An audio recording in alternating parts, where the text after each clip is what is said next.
Mark, good to speak with you again. Just how vital are these next 2 home games for you in deciding whether it's automatics or playoffs that you'll be searching for from the end of the season? Well, every game from this point onwards is significant. So 2 home games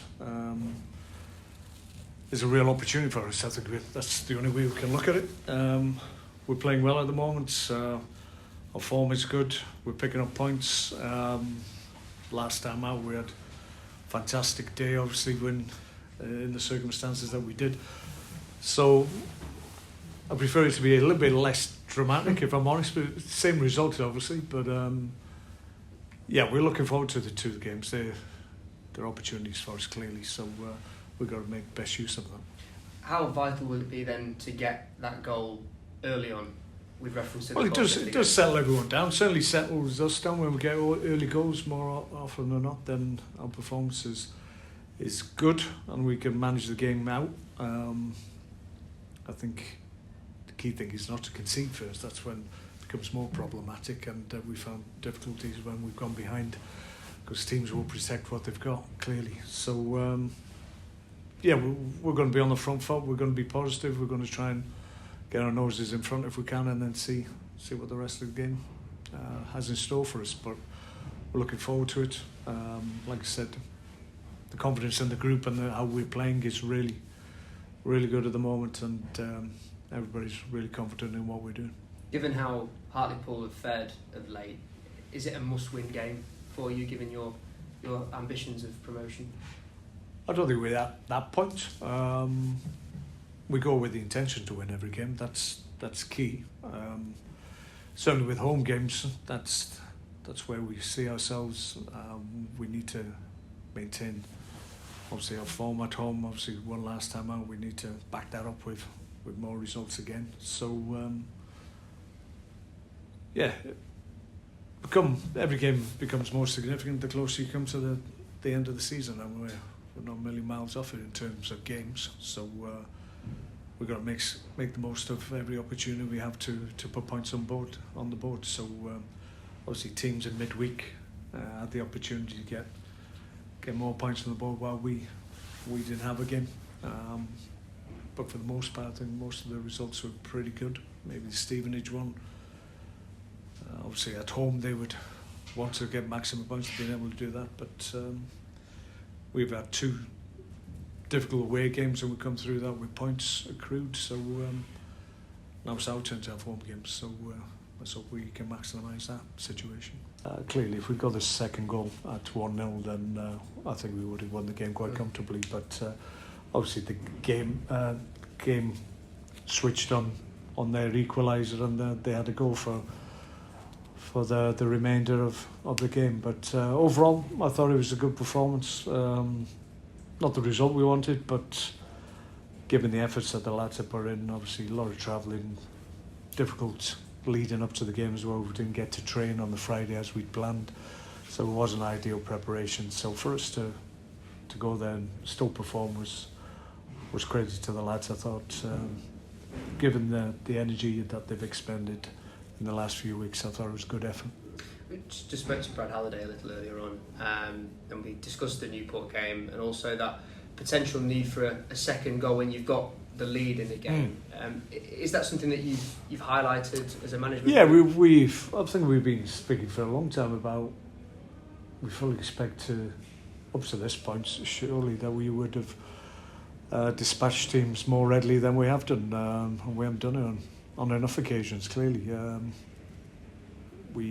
For whatever reason, we've got in good positions and haven't really killed the game off and had a comfortable last period. It's always in the mix. So yeah, we've talked about that. We need that extra, maybe cushion of a second goal, certainly away from home, because then you can really put it to bed. And not least at home as well. I think if we go 2-0 to the good, or 2 goals to the good at home, then it's very difficult for opposition teams to really come back at us, because we know we can control games from that position. What do you think that comes down to?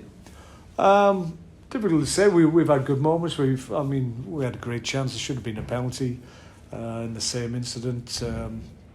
the lad's blocked it with his arms, come back, ball's gone in the box. We've had a shot, it's been blocked by the guy's hands. It comes to Stubbsy, has a great shot, the keeper makes a good save, that goes in, then I think we're flying at that point. So you need a little bit of luck. They got the luck, obviously, to get the equaliser.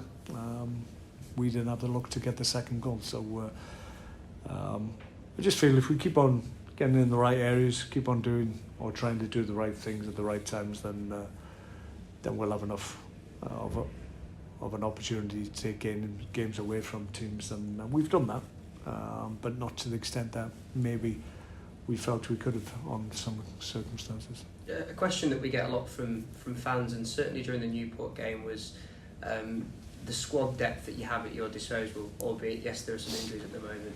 And one question was the lack of change in the starting 11. You obviously went with this unchanged team again. What would your answer be to fans that maybe I would say probably it's because of the run we're on. I think we've lost 1 in 11, so that by virtue of that tells you why we don't change a great deal.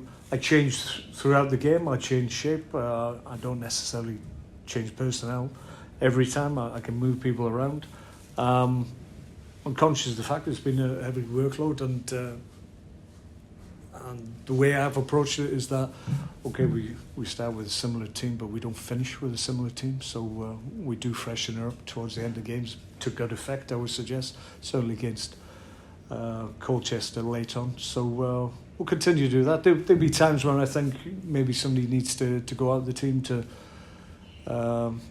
maybe have an impact themselves coming off the bench, and allow them to have that benefit of a bigger period of rest. But at the moment, I just don't see market dips in energy. I mean, we're hitting, at the moment, the last 5-6 games, we've hit the highest levels we've had, energy-wise. So it's not equating to dips in energy. That's why we keep on going, because we think they can maintain it. Once I see a trend where we can't hit the levels, then clearly that's a sign that you need to change the starting 11. At the moment, I think we're fine. Do you have to be at all mindful about, obviously Tuesday is going to be a huge game with Carlisle? Yeah, Saturday, Tuesday is difficult. Yeah. It is difficult, and so I think we've gone into those games before and maybe kept guys on the pitch for longer periods, but mindful come the Tuesday game that I'm going to have to make changes certainly earlier. So that's how we've approached it. It's done reasonably well for us at the moment. So as I've already said, if I feel, I see these guys every single day in training, and I can get a steer on whether or not they're flagging or they need to be taken out of the fray because they're a little bit compromised in terms of their energy level. But I'm not seeing that at the moment. They're blasting away in training. Games are good.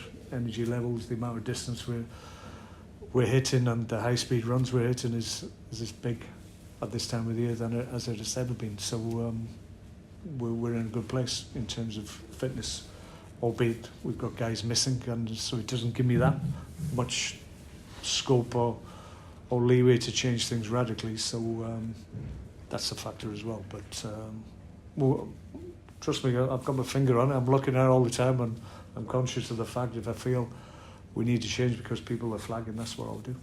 On that point then, just in terms of who you do have available, how are the ones progressing that have been out of action of late? It's Jerry Nevers and Mike Derbyshire, obviously were injured around the same time, similar injuries actually, and they're still not quite right. I think with the nature of the injuries that they have, it's one of those injuries that resolves quite quickly, you feel, initially, and you think, oh yeah, it feels a lot better. But it's that 2-3% right at the end that doesn't resolve as quickly, and that's the frustration of it. So you can very quickly go from feeling that you've got no chance to thinking, oh, I'm really close, and then it's just that last percentage point that just holds you back and make the time of your return a little bit longer than you hoped it would be. But so we've got to be a little bit patient. The rectifying injuries and injuries in the thigh areas are notorious for just you got to be a little bit careful with him because you can re-injure the same area. So we're just being mindful of that at the moment. Manny is a little bit sore on his injury. He got a bang on it on the break, and obviously there will always be concern about that unless he's comfortable and he tells us that he's comfortable to train. Then we'll take him out of the fray until he settles down. So out for at least the next 2 for all those. Yeah, Manny would be, and probably Thierry and Matty, I would imagine. Hopefully, there may be a possibility Tuesday, but failing that, certainly at the weekend. And Verdane as well. Verdane, sorry. Yeah, he's trained today. We're hoping he don't get a reaction. He hasn't had a lot of time on the grass. That's the only concern. What with the weather and his injury and circumstances, being on 3G and that's compromised his recovery. But on the grass today, no reaction. Hopefully tomorrow, then we'll make a decision. But I'm mindful that he hasn't had a lot of time on the grass at the moment. Obviously, in the Newport game, Andy brought up 20 league goals this season. I mean, incredible season that he's having. 20 of the 43 that you've scored in the league this season, which I think, if I've done my maths, is about 46% of the goals that you've scored. Are you pleased with that stat, or does that outline a need for more players in the squad to step up with some goals? Oh, I'd like more, clearly, because I think the fear was that Andy wouldn't continue to score, but I think that's not something we have to worry about at this stage, because he looks like he's going to score every game he plays. So, yeah, we need, just going back to the point we made before about getting the second and third goal, we need other guys to chip in, and we haven't scored enough from other people at set players. Andy scored quite a few from set players, corners, free kicks going in the box, but not too many others have. So we probably, and have done, actually placed a demand on guys to listen, if you're going up there with a view to getting on the end of corners or free kicks, let's try and make something happen, because it's a big outlet for us and it's something we talk about a lot. But in general play, we've got guys, obviously Jamie's always a threat. In recent weeks, I think the number of shots he's getting off and strikes on goal is rising, so that's good. And I think it's only a matter of time before he starts to contribute again. The likes of, obviously, Banksy came on to good effect. He will always be a good goal threat. And and it's only a matter of time before Dada sets off on the goal scoring streak, because his general play is good, and he deserves to have the benefit of notching. It'd be good if he can do it this weekend in front of home fans. His form is good at the moment. He's affecting games. He's learning very quickly, and hopefully it'll be this weekend. When you're setting your team up, we talk about being mindful of the energy loads of the players, but is that also something that you consider about trying to get more goals within the team from other players other than Andy? Do you have to think about the formation that you go with, and you've got so many attacking players in this squad as well, trying to fit them in? Like I said, I'm not. I mean, you start with a certain formation, but I'm not wedded to it. I'm not solely concentrating on one way of playing or one formation. I've said before, I change within the games anyway, so I'm not rigid in terms of my mindset, in terms of we're doggedly going to go this way and no other way. That's not, you've seen every game we've played, and you know that's not the case. So we'll look at things, and if something isn't working, if the way we start isn't working, then I'll tweak it and go somewhere different with it. And I've got good options more often than not to be able to change things around and still keep the level high, but just give the opposition different problems. And sometimes you have to do that, because if you're having a problem or you're getting hurt in certain areas or in certain ways, then you've got to address that. Ideally, you do it before it impacts too readily on you and you don't concede in that period. I try and preempt things. If I feel opposition teams are getting momentum, then I'll try and address it before the roof caves in, as we say. Just Dion Pereira, I asked you about him a couple of weeks ago. Does he have a future this season with the club? Going by how he's training and what he's doing on a day-to-day basis, yes, he's been very close to being involved again. It's been difficult for him, just guys got ahead of him, and he's found it difficult just to get back ahead of them. But he's training really well. He's travelled to most away games. He's in and around the squad. He's very, very close. And his attitude to his current situation has been really good. He's trained correctly. That's all you ask. I can't play everybody every week. It's not an option to me, but you've just got to be ready when called on, because football changes very quickly. You've got to be ready to go, and I'd have no worries putting Dion in. I know his qualities. I know if he did come in, he'd hopefully have an impact. Just finally, the way that things ended in the Colchester game and the great scenes that we saw there, could that be a real benefit to going into these next two home games? I think we spoke about it feeling like a turning point of some sort because of the home form of late.